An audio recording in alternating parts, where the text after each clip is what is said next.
जैसा कि पिछले क्लास हम नहीं दे पाए, 2-3 दिन लेट हो गया कुछ कारण से।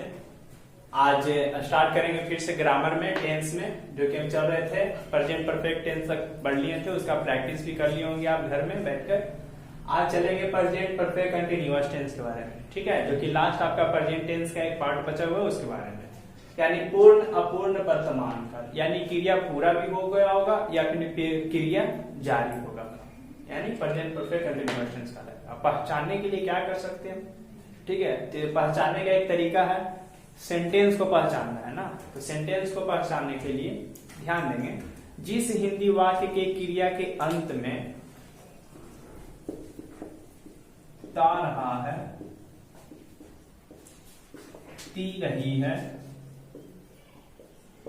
ते रहे हैं,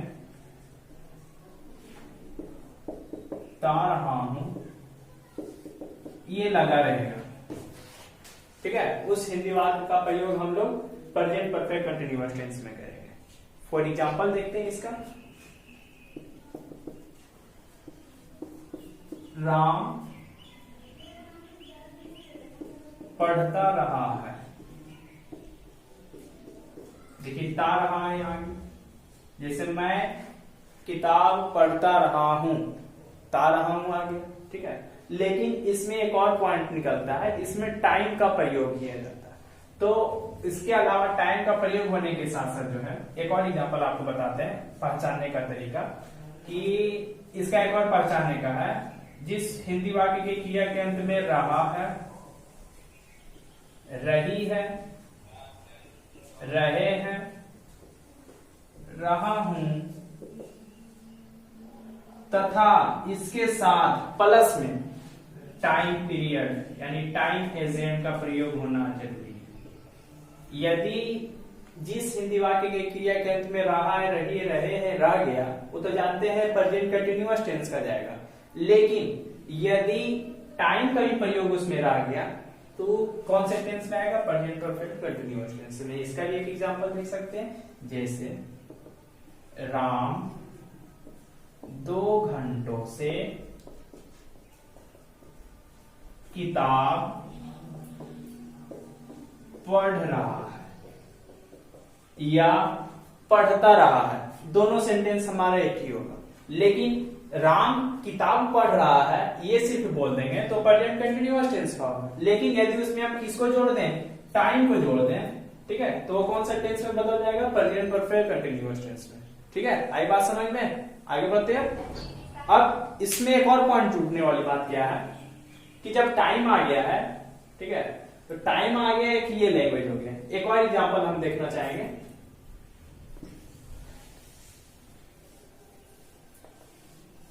जैसे हम लिखते हैं तो पहचानने के लिए, पहला एग्जांपल वर्षा हो रही है, दूसरा एग्जांपल है वर्षा होती रही है,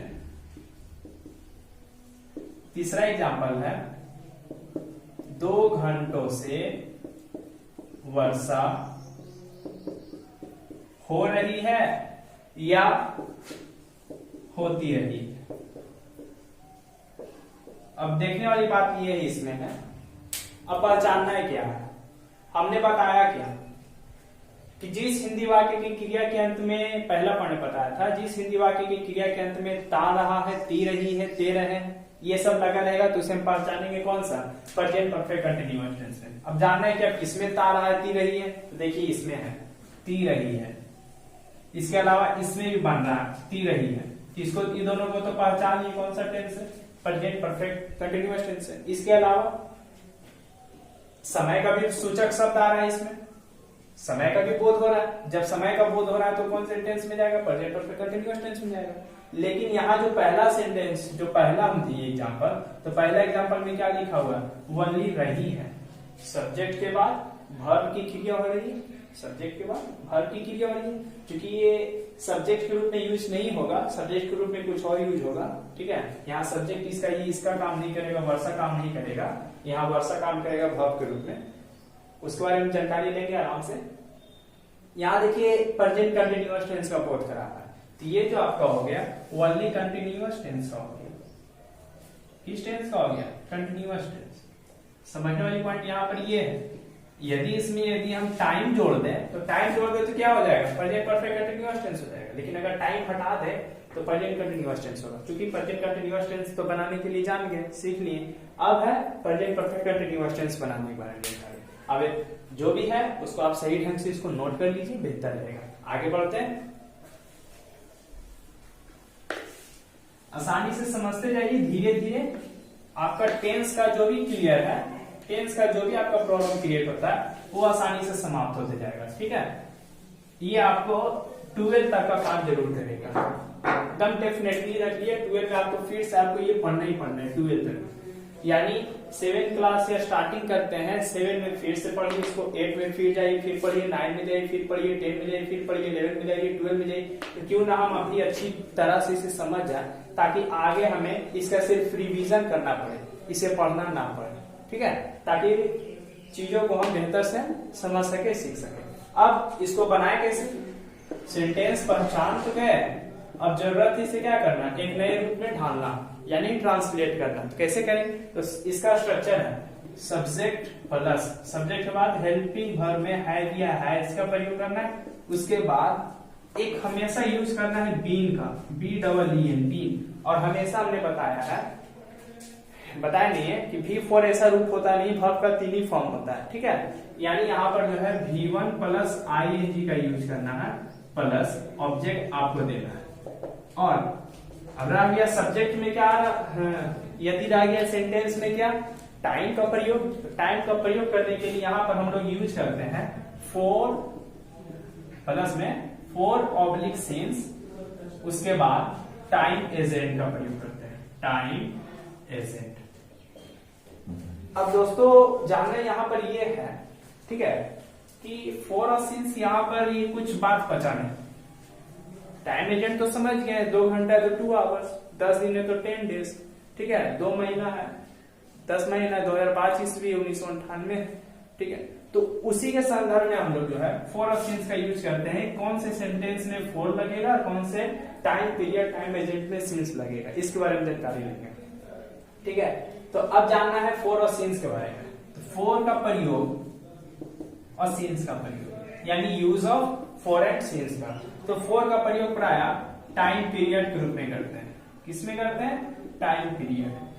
ठीक है, यानी समय का जो पहर बताता है, जो कि निश्चित समय नहीं बताता हमारा, वो हमारा क्या यूज होगा? 4 में करेंगे। और सिंस का प्रयोग करते हैं point of time. Point of time यानी कि जो समय का निश्चित बोध कराता हो। जैसे टाइम पीरियड का एक एग्जांपल हम देख सकते हैं नीचे, जैसे 2 घंटों से, ये समय का क्या बता रहा है? पीरियड बता रहा है, कोई निश्चित समय अवधि नहीं बता रहा है। यानी 2 घंटों से, तो कब का 2 घंटों से, ये तो नहीं फॉलो कर रहा है। कब का 2 घंटों से? अभी का, कि 2 दिन से, क्या? जैसे और एग्जांपल देखें, 2 साल से, 2 साल से, तो 2 साल से कब का? 2 साल से, ये भी पॉइंट बनता है। फिर और इसका जैसे कई महीनों से, 10 दिनों से, 10 दिनों से, इस ढंग का जो भी एग्जाम्पल हमें पकड़ाएगा जिसे समय का निश्चित अवधि पता नहीं चलेगा, ठीक है, उसमें हम किसका प्रयोग करेंगे? 4 का प्रयोग करेंगे। और जिसमें पॉइंट ऑफ टाइम, जिसमें समय का निश्चित अवधि पता चलेगा, उसमें किसका प्रयोग करेंगे? सिंस का प्रयोग करेंगे। जैसे बोल दिया जाए 2010 से, ठीक है, मंगलवार से, जनवरी से, यानी सप्ताह का नाम, महीना का नाम, साल का नाम, ये सब जो टाइम हमारा जो पॉइंट दिया हुआ रहेगा, उसी के आधार पर हम इसका क्या करेंगे? सिंस का प्रयोग करेंगे। ठीक है, जिसमें समय, जैसे मंगलवार से, तो पता चल गया ना कि आज शुक्रवार, यानी मंगलवार से वो घर गया, पता चल गया कि मंगलवार से हो गया, पता चल गया। जैसे 2010 ईस्वी से वो इस शहर में रह रहा, तो पता चल गया कि 2000 कब से रह रहा है? तो 2010 ईस्वी से। अब बोल दे हम 2 दिन से यहाँ वो रह रहा है, तो 2 दिन कब का? 2 दिन से, समय का अवधि नहीं पता चल रहा है। अब है कुछ इसका एग्जाम्पल देख ले ताकि क्लियर हो जाए। तब तक के लिए आप इसे आप नोट्स तैयार कर सकते हैं, इसका स्ट्रक्चर। ठीक है, जल्दी से कर लीजिए इसको। और जो भी क्लियर नहीं होता है इस टेंस में, आप कमेंट में बताइए, हम उसको पूरा सॉल्व करेंगे। लेकिन वीडियो को पूरा जरूर देखें। ठीक है, चलिए आगे बढ़ते हैं।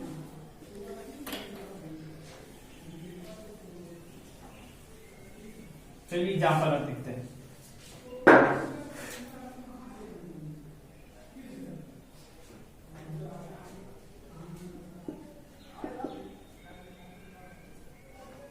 मैं 2000 ईस्वी से इस शहर में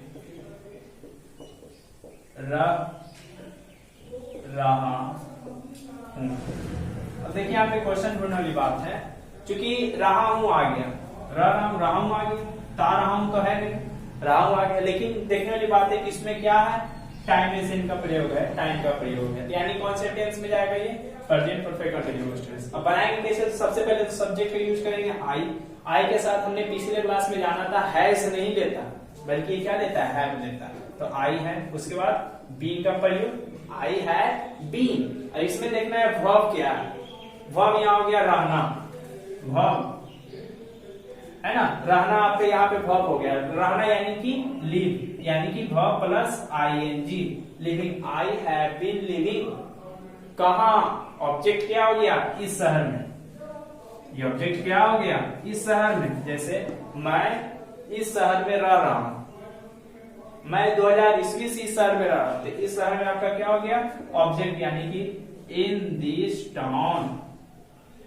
अब टाइम एजेंट का प्रयोग, आपका ऑब्जेक्ट तक तो क्लियर हो गया, अब फॉर और सिंस का प्रयोग करना है। तो अब बताइए कि 2000 ईस्वी बता रहा है, पॉइंट ऑफ टाइम बता रहा है, टाइम ऑफ पीरियड बता रहा है, पॉइंट ऑफ टाइम, तो पॉइंट ऑफ टाइम में सिंस का प्रयोग, सिंस कब, 2000, यहाँ पे लिख देंगे सिंस 2000। आपका ये सेंटेंस आपका बन गया एक, ठीक है। एक और एग्जांपल लेते हैं, जैसे पहला हम एग्जांपल लिए थे, राम पुस्तक पढ़ता रहा है, तो राम ता रहा है, सेंटेंस में देखिए ता रहा है, तो कौन सा जाएगा, प्रेजेंट परफेक्ट कंटीन्यूअस टेंस। तो राम के साथ हैज के बाद बीन, फिर वर्ब प्लस आईएनजी, यानी कि रीडिंग, यानी reading. Ram has been reading, क्या पढ़ रहा है, पुस्तक, बुक। क्योंकि इसमें टाइम का प्रयोग है नहीं, लेकिन फिर भी हम लोग हैज बीन का प्रयोग किए, क्यों, क्योंकि अंत में क्या है, तारा, ठीक है। अब इसका निगेटिव फॉर्म, इंट्रोगेटिव फॉर्म और WH वर्ड प्राय निगेटिव तक ही क्वेश्चन पूछा जाता है, और इंट्रोगेटिव WH वर्ड पूछा नहीं जाता। लेकिन हमने जो पिछले क्लास में जानकारी ली थी, उस आधार पर हम यहाँ पे थोड़ा सा कॉमन सेंस यूज करें, तो हम लोग इंट्रोगेटिव ये सब बना सकते हैं स्वतः। कैसे, निगेटिव तो यहाँ पर यूज कर सकते हैं, हेल्पिंग वर्ब के बाद निगेटिव का यूज करते हैं। प्रत्येक टेंस में आप देखा जाए तो जो भी हेल्पिंग वर्ब हुआ, हेल्पिंग वर्ब के बाद हम लोग किसका यूज कर रहे थे, नॉट का प्रयोग। और इंट्रोगेटिव में दो तरह का, asking the question and answer the question. तो आस्किंग द क्वेश्चन में जो है, इसको क्या करेंगे, हेल्पिंग वर्ब को आगे ले जाएंगे, और सब्जेक्ट को क्या करेंगे, यहाँ लगाएंगे, उसके बाद नॉट का प्रयोग, तो बिन का प्रयोग। अब इसके आगे अगर WH वर्ड लगा दें तो मेरा WH वर्ड का क्वेश्चन का भी निकल जाएगा, ठीक है। जो पिछले वीडियो अगर देख लिए होंगे, वो आसानी से इसका स्ट्रक्चर नेक्स्ट का बना सकते हैं, ठीक है। ये आपका प्रेजेंट परफेक्ट कंटीन्यूअस टेंस का जो प्रेजेंट टेंस का 4 पार्ट था, क्या था, simple present tense, present continuous tense, present perfect tense and present perfect continuous tense, ठीक है। आपका ये कंप्लीट होता है। अब जरूरत है इसका मिसलेनियस का चैप्टर तैयार करना, यानी प्रेजेंट टेंस का आप टॉपिक निकालिएगा, आपको इसको क्या करना है, कंप्लीट करना है। आशा करेंगे हम नेक्स्ट वीडियो में कुछ हम इसका उदाहरण लेकर के सब मिसलेनियस चैप्टर का हम बोर्ड पर दें, ताकि आप इसको नोट करके तैयारी करके इसको बना लें, प्रैक्टिस। देखते हैं कि नेक्स्ट क्लास में कौन कौन इसे बना सकते हैं, और जो ट्रांसलेट नहीं बनेगा वो कमेंट में हमें बताएगा नेक्स्ट वीडियो में, ठीक है। आज के लिए इतना ही, नोट्स तैयार कर लीजिएगा इसका।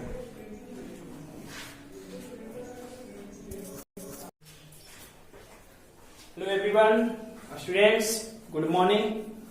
आज क्लास 7 के लिए हीट का चैप्टर जो हम लोग पढ़ रहे थे उसके आगे पढ़ेंगे आज फिर से। पिछले क्लास में हमने हीट के बारे में जानकारी लिया था, टेम्परेचर के बारे में उसका, और हीट का इफेक्ट के बारे में जानकारी लिया था। आज जो है एक पॉइंट है फ्लो ऑफ हीट, ठीक है, जो कि आपका लास्ट पॉइंट यही बनता है, फ्लो ऑफ हीट। यानी उष्मा का प्रवाह, उष्मा का बहना, प्राय उष्मा एक स्थान से दूसरे स्थान में ट्रांसफर होता है, तो किस रूप में होता है, किस प्रक्रिया के माध्यम से होता है, उसी के बारे में इस वीडियो के माध्यम से जानने का हम प्रयास करें।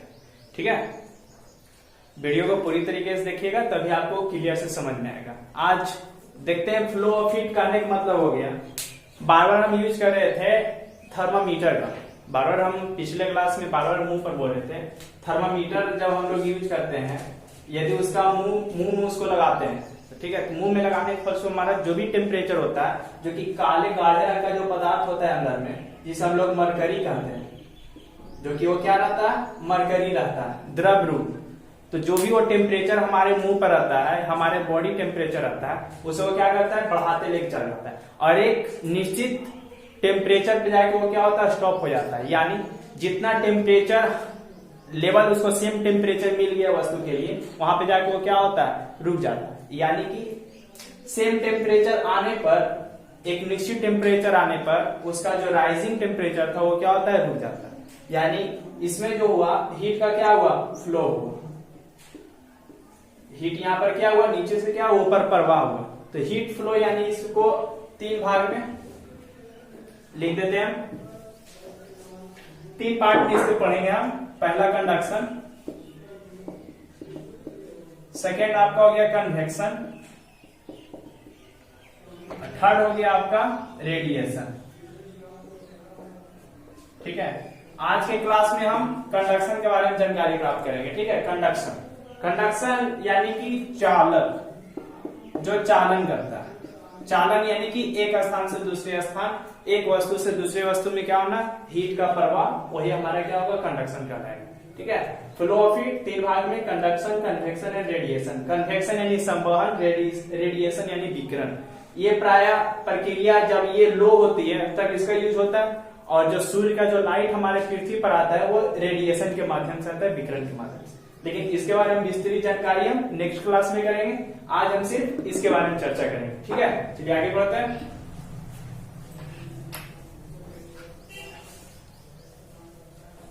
धीरे धीरे इसका नोट्स भी तैयार करते जाएगा। ठीक है, कंडक्शन, हम इसका डिफिनेशन हम बोर्ड पर हम नोट करा रहे हैं, आप इसे आप क्या कर लीजिएगा, नोट कर लीजिएगा। ठीक है, लिखते हैं conduction is the flow, conduction is the flow of heat through a substance, through a substance without the movement, without the movement of the substance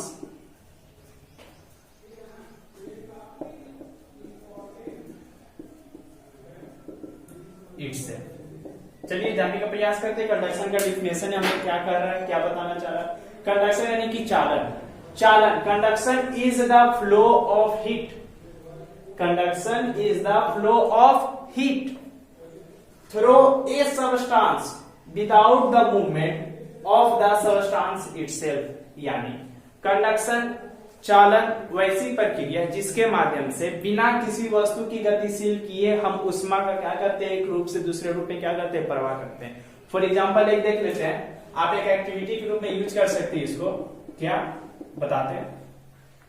activity ये है कि एक स्केल लेना है, स्केल पर मैच स्टिक यानी कि माचिस की तीली, उस स्केल पर जो लोहे का स्केल रहेगा उस पर जो है इसे चिपका देंगे।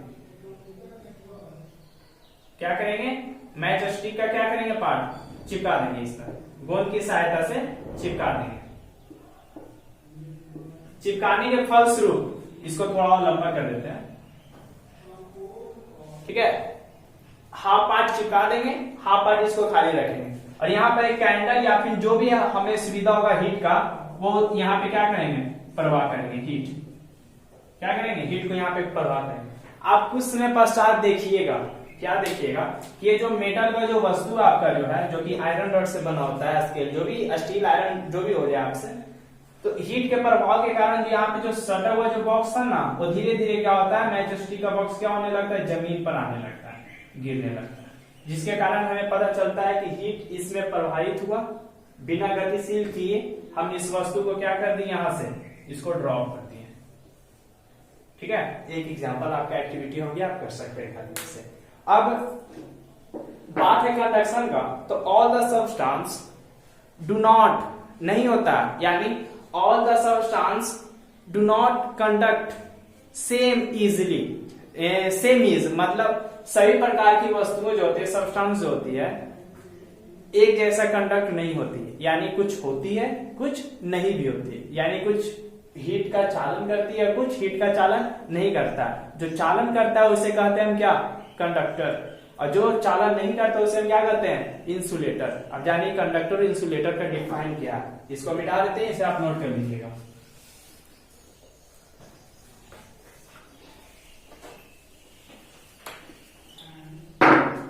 चलिए, कंडक्टर और insulator.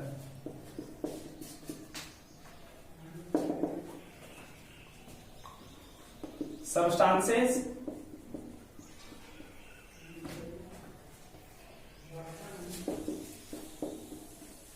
through which heat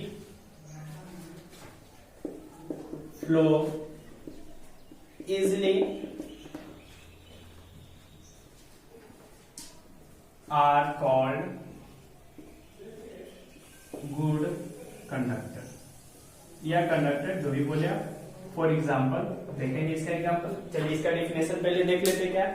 substances through which heat flow easily, यानी पदार्थ, वैसा पदार्थ जो उष्मा का परिचालन आसानी से एक रूप से दूसरे रूप में करता है, उसे क्या कहते हैं, कंडक्टर कहते हैं, जिसे हम चालक कहते हैं। इसका हिंदी क्या होगा, चालक।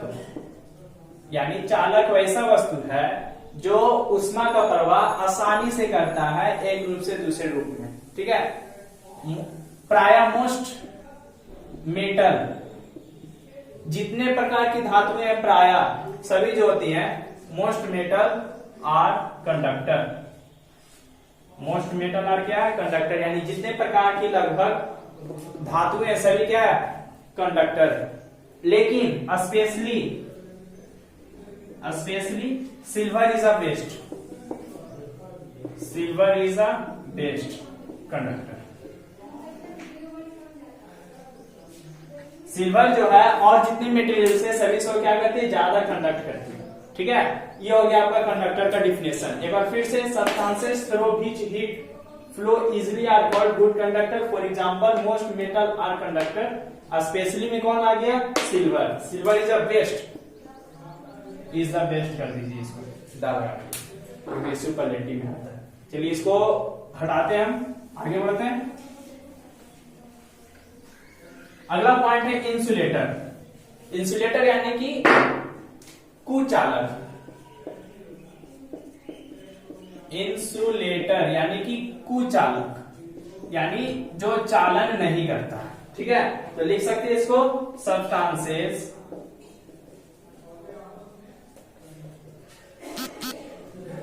Through which heat